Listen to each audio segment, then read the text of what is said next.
They're saying even with raises that Americans are broke. Even with the raises that you guys are getting, there's a documentary, there's been reports, and so I tried to find the best video that I could in order to react to and have this conversation. They're saying that even with raises that Americans are broke. Make sure you tap into the Patreon. Link is in the description as well as pinned to the top of the chat. Let's get into it, y'all. More than half of Americans with an income of $100,000 a year or higher say they're living paycheck to paycheck. This may be the result of a sneaky behavioral phenomenon called lifestyle creep. Lifestyle creep is the common pattern of making a little more money and starting to spend a little bit more money. It happens almost automatically. I think people hold these benchmarks in their mind. If I reach this position or I get this promotion or I make it to this age, then I can live this life, or then I deserve to have these things. And then I feel you, Anwar. Maybe that's what I might title tomorrow's show. Black Cities or something like that. I don't know. I'll figure it out. But let me play this video and then I'm going to break this down for you guys. Kind of go a little crazy or go a little wild on it. And then it becomes a trade-off. Like they only can enjoy their present happiness and they're not able to save or plan for the future. There's nothing wrong with wanting nice things. The mental, emotional reason why we want to acquire more is generally rooted in this need for What is a budgeting coach? That's actually Miami right there. I know Miami. I know the design district better than anybody. What is a budgeting coach? And I'm not saying there's anything wrong with Sabrina Allen. I want people to do some great things, but I'm just trying to understand, because I know it's different types of coaches that pop up on a lot, that label themselves as a lot of different things. But I'm always trying to understand exactly what a budgeting coach is and what types of subjects do they cover. Acquire more is generally rooted in this need for your perceived value. Like we live in a world where the nicer car you drive, the higher your perceived value is. 6 out of every 10 people surveyed said that paying for everyday expenses negatively impacted their mental health. So paying for where you live and your lifestyle negatively impacts your mental health? A lot of joy from just life and always being in this scarcity mindset when there isn't necessarily a scarcity to fear. Here's why Americans feel like they're constantly struggling to keep their paycheck, even when they start making more money. Say you get a new job and you have a little bit of a pay bump. Suddenly there's a little more room in your budget. Maybe you do some small upgrades, like you eat out rather than cook at home, or buy those Taylor Swift tickets, or upgrade your music subscriptions. Anything like that is an example of lifestyle creep. It's just these little upgrades that are very hard to undo financially or even psychologically once you've made them. A lot of people have this scarcity mindset around money, and they spend so much of their lives saving. And so there can be this point where if you're constantly saving your whole life and then you finally reach this marker of financial success, or you finally reach this big paycheck number, you feel like you finally deserve to enjoy your life. The idea that people save and this is all cap. And the reason why it's all cap is because very few people get to the point to where most people put themselves in the hole before they even start the race. The race starts for most people. Well, okay, let me revise this. The race actually starts from the time that you have children. And I'm not talking about you as an adult. I'm talking about the child.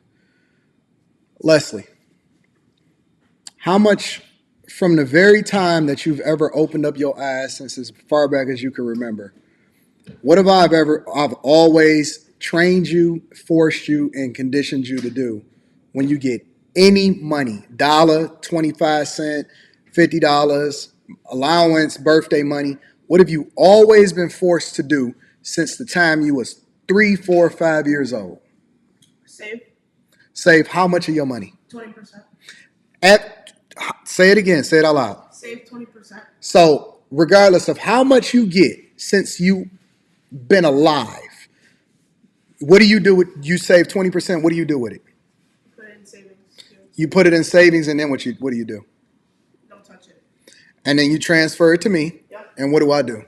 Tell me not to touch it and you invest or something. Okay. So As my 15-year-old daughter just emphasized to you, since the time that she's opened up her eyes, every dime that she gets, 20% gets paid back to her.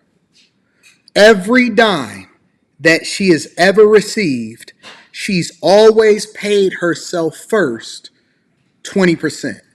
This is supposed to be something that carries from you from the time that you open up your eyes to the time that you close them. The first thing that you do really is 10%, but I always made her do 20% because if I can condition her to think a certain type of way about money since the time that she's opened up her eyes, it'll just be natural to her. It will not even exist. The first thing that you do when you get your paycheck, I don't care about your taxes, the gross amount, even if they taking taxes out, you pay yourself 20% from the time that you see whatever it is, the amount of money, birthday money, bar mitzvah money, paycheck money, of the gross amount. 20% goes to you first. She transfers it over into a savings account that she manages. She's had it since she was born. I created her account. I taught her how to do it. And then when she got old enough, it's about 8 or 9 years old, she came to me and she said, Dad, all of this money that I'm saving, right? Because every month she transfers it over into the brokerage account. Now I have a brokerage account and I'll show it to you. I'm not going to show you how much she got in there. So she has a Fidelity brokerage account since the beginning of time. And it says Dad and Leslie, right? I don't even know if I could show it to you.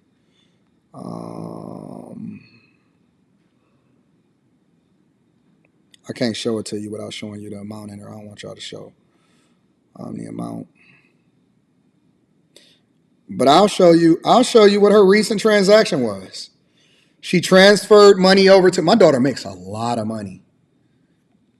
Let me see. Make sure you can't see the balances. This is her recent. So every month she transfers her money into the brokerage account. Then at the very top, it says her name at the very top. Let me spin it for you. Because I'm going to show y'all how to teach y'all kids differently. At the very top, it says her name, right? Then her most recent transaction, as you can see, December 8th, I continue to reinvest her money, and she spent $1,800 buying into Microsoft. My daughter, at 15 years old, it's pretty close to 6 figures a year because of the different businesses that she runs for me. So when she gets a percentage of her money, she then transfers it over, and this is all of the part of her portfolio. She owns Apple, she owns Microsoft, Coca-Cola, Nike, Nvidia, and all of this other type of stuff. Her most recent transaction was Microsoft on December 8th. She bought $1,800 in shares from Microsoft, right? So here's the thing, though. It doesn't exist. So then she asked me, when she was like 8 or 9 years old, she said, Dad, what am I supposed to do with this money? You know what I'm saying? It looks like we're just saving it. Am I ever going to be able to spend it? And I said, no, this is the money that's going to make sure that you have the ability to be able to invest in the things that you want so that you can maintain a lifestyle that you want for the rest of your life. I taught her, remember, I'm not teaching her how to save. That's the first lesson. I taught her to pay herself first. I taught her that also on top of that you need to learn to live off of 80% of whatever it is that you gross, even if you have to take into account the amount of money that you got to pay in taxes. Even the amount of money that you take into account that you have to pay in taxes, you only get 80% of what you make. At least 20% is going to go to investing in yourself. It compounds. It builds over a period of time. It turns into a snowball. She's 15. She has a crazy amount of money that's already invested. When she gets 18, she'll then be able to take a percentage of whatever it is that she generates, and then she'll start to buy houses and she'll start to leverage the information that I've worked to understand. She'll take that information and she'll implement it. Generational wealth is a mindset first. It's not the money that you pass down, because without the lessons, they'll sell your house the same way that your parents sold their grandmother's house. Without the lessons, they'll take the money or they'll take the resources and they'll sell your mama's house, or they'll sell your house that you worked so hard for, and then they'll turn into a Hunter Biden, because they don't have the discipline, they don't have the character, they don't have the understanding, right? And so it's not about lifestyle creep.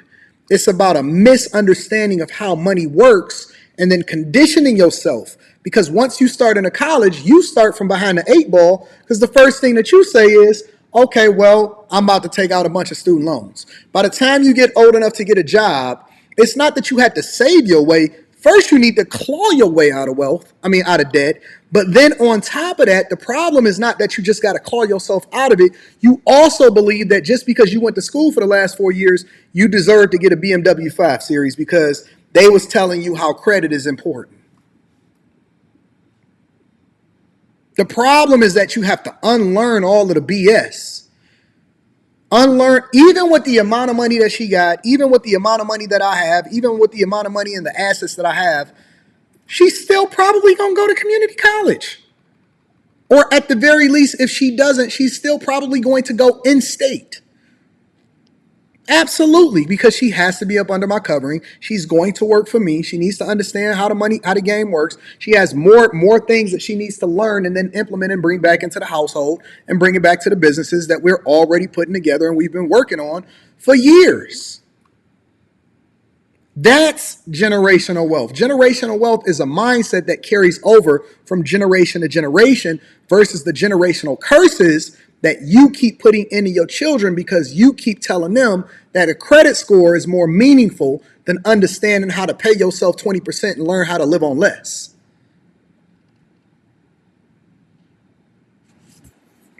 They just hit a point where they feel like they deserve it. I fully disagree with that. Most people don't have $1,000 in the bank. Like, most people cannot handle a tire blowout, or they're going to put it on credit. There's no financial literacy, no financial education that happens. The average person does not think about lifestyle inflation at all. I think it's something that's not even on the average person's radar. Coming out of the pandemic, there was this strong desire to go out and splurge on experiences, maybe take a trip. This is often referred to as revenge spending or revenge travel. Research shows that young adults are particularly susceptible to this. But revenge against who? Yourself? They feel discouraged by higher prices and, making ends meet. So they might feel like they'll never have enough money to retire anyway. They might as well enjoy themselves now. Unlike perhaps their parents were, young adults need to be more responsible for their retirement because a lot of the safety nets that maybe their parents had, like a pension, no longer exist or are extremely rare. So they need to contribute to their own 401k if they want to shore up their financial security. There's something about spending a little more than we should that can feel like rebellious or bad. And it often can be a reaction to our family culture around money, or parentified or internalized rules around what we can give ourselves. And some people might overspend as like revenge against these rules, and some might look at someone who's overspending and think and kind of label them as all bad or all good. It is all bad. Over anything is bad. Overindulging is bad. Temperance in everything that you do is good. We got to stop focusing on whether or not you feel shamed and start focusing on whether or not we telling you the truth. Over anything is bad. Overeating, overworking out can actually have a negative effect on you. But to have a balance and temperance, and then listen, you can have fun without spending a whole lot of money. Trust me, I did it for a very long time, and I didn't need to have a big house in order to do so. I just started breaking out in my late 30s and started spending money. Then they want to look at me and they say, well, Anton, you got all of the Rolexes and stuff like that. You got to stop stunting. Why should I? Okay, so you shame me when I live for free in my mother's basement. You shame me when I live for free in a complex two doors down from my mother's place when my father was the maintenance guy at the facility that we lived at. You shame me for not spending the money and for not showing wealth. So, okay, so now I'm starting to show wealth and I can show you $250,000, right? $250,000 worth of watches right now, and now you shame me for showing you wealth. Which one you want? Because all across the board, that was the blueprint for what success was supposed to look like, so that now you can do what you want to do when you want to do it. It's you do it when you have the availability to, not when you feel like you deserve to. You do not deserve to go on a trip. I just started traveling internationally. You don't, because I said that I wasn't going to do it until I can do it when I really wanted to do it. That was my specific goal, right? And so you want to stay down long enough to where you don't have to owe anybody anything. If you got to do Afterpay, if you got to do Klarna, if you got to do all of that, and it's nothing wrong with financing, because it's a difference, right? Financing means that you don't want to allocate a chunk of money that is then generating revenue over into this thing that you can get a lower interest rate for, which is another lesson, and most people are not even there to understand it, because you still got a bunch of debt that you got to pay off, right? It's a whole nother ball game. And there can be a lot of guilt and anxiety around the consequences. Spending is a way for us to meet one need when another isn't met. I was 19 years old when I entered my first corporate job. I was still figuring out how to adult as well as how to be in this, corporate world, make an income, which for sure led to overspending. I was sad, so I would shop. I was getting serotonin through shopping. Then that led to me accumulating over $30,000 of credit card debt. And I had to figure out how the heck I was going to pay that off. She looked like she about 13 years old, but she a wealth coach. You got to tell me, baby. Hold on, let me see who this person is real quick. Leah Landaverde. I want people to start showing receipts like I show receipts. Leah, I got to find out who these people are. L-E-A. I wrote L-I-A. Wealth coach.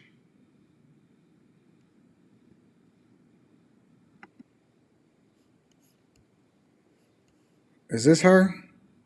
Latina wealth activist, founder of Requise, content creator, award-winning personal finance educator, public speaker. And then they had to throw queer in there.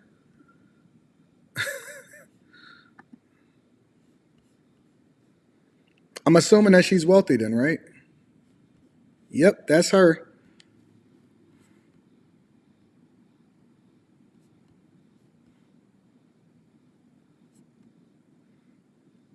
Y'all gotta start showing the receipts, bro. I don't see nothing that shows wealth over here.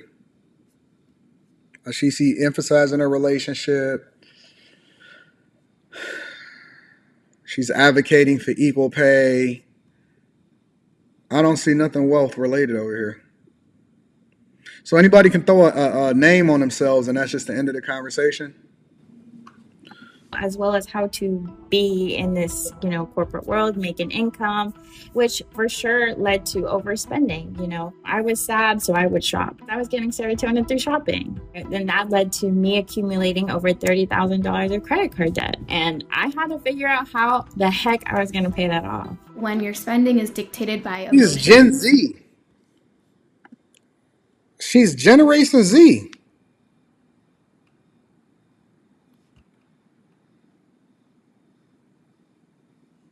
If you Gen Z, how much time have you had to actually build wealth? And I'm trying to understand, how much wealth do you have to be a wealth coach? Because in my opinion, you can't coach me on something that you ain't never been through. I'm a wealth activist and coach, as well as CEO and founder of the Requise Collective, a holistic health services company focused on providing transparency and accessibility to financial education through our community and coaching clients one-on-one. Not only do I coach clients, but I create content through my podcast.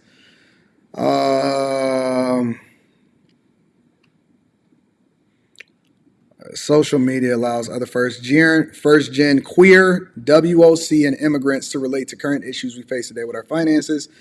Watch my parents fail time and time again with their finances, literally to the point where we were homeless, and I knew I wasn't the only one going through this during the 2008 financial crisis. But you're Gen Z. What you talking about? After years of studying and working in the finance industry, I knew that I wasn't serving my community my purpose. I mean, the bank I used to work for was getting richer while my finances was getting tighter, and millions of individuals lost their jobs during the pandemic. So I knew I needed to do something. That's why I started my business. So are you rich or no?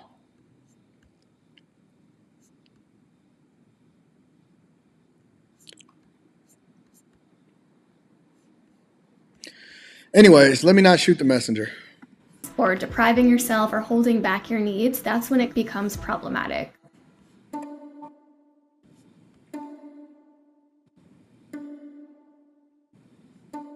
I generally like to think of lifestyle inflation in sort of two buckets. You have like your general idea of what lifestyle inflation is, which is the buying fancy cars, the buying nice things along those lines. And then there is lifestyle creep that's more like regular everyday things that if you're living paycheck to paycheck, you're going without, like going to the dentist, getting oil changes on your car, right? There was a time in my life when oil change was just like not even a priority. Like I'm trying to keep tires on my car. I'm trying to keep it running. I'm trying to keep the registration paid. I'm not concerned about an oil change, right? More than 60% of Americans live paycheck to paycheck as of September 2023. That, along with inflation, can have serious financial consequences. Many Americans also don't have emergency savings to fall back on. It's actually much higher than that.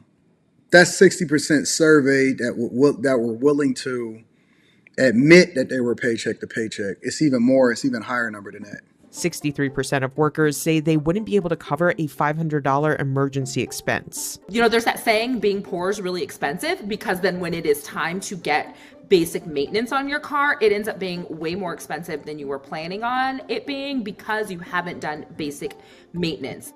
And that can go well beyond car trouble. 46% of Americans said they have a balance on their credit card because of an emergency expense. Somebody says, I believe you can teach something you haven't yet mastered or even done as long as you're educated on the topic. I 100% disagree with you. I 100% disagree with you. You believe you can teach something you haven't done or mastered. How?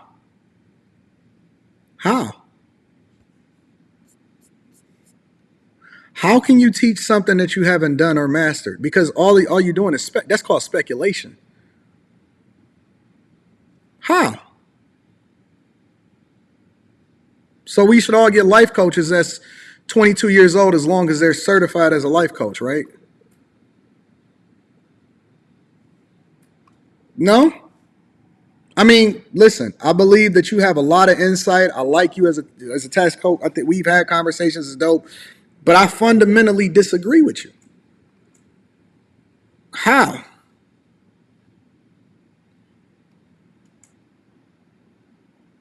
How can somebody teach me something that they have not done, are not living, and have not mastered? How does that make sense?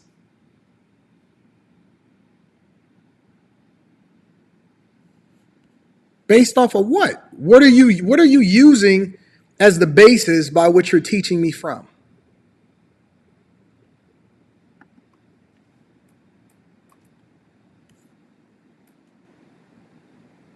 According to a creditcards.com survey, 10% coming from car problems, 11% to cover unexpected medical bills, and 10% for home repairs. Because of inflation and higher prices nearly across the board, people have been having a harder time making ends meet, and often that means turning to credit cards to fill in the gap between what you need to buy and what you can actually afford. Credit card rates are over 20%. That's the highest interest that you'll likely find anywhere unless you're getting a payday loan. Credit card debt can really spiral out of control and pretty quickly. The solution to get what you need when you're in a position when you don't have it, it really is to just make more money. It sounds like a simple solution, but that's not the only solution. It's not just making more money. It's not just making more money. That's part of the solution. But if you don't understand how money works, what happens is you then create a bigger problem for yourself. If you make more money, but you're supposed to pay more taxes, and then you get into trouble, you're going to owe infinitely more money as a result of it. I don't know. I don't know, man. Listen, bro, it's a lot going on in these streets. I might do the Black Cities thing tomorrow or something. Liberal cities, urban cities, something. I got to figure out what the more appropriate name is for it. But we got to figure it out, y'all. We got to figure it out. And I'm not expecting for everybody to get it, but I certainly expect for y'all to continue to take this ride with us. Because we chasers. Actually, we catchers. We bad catchers. Chasers just sounds better. It rolls off the tongue a little bit better. So we just roll with that.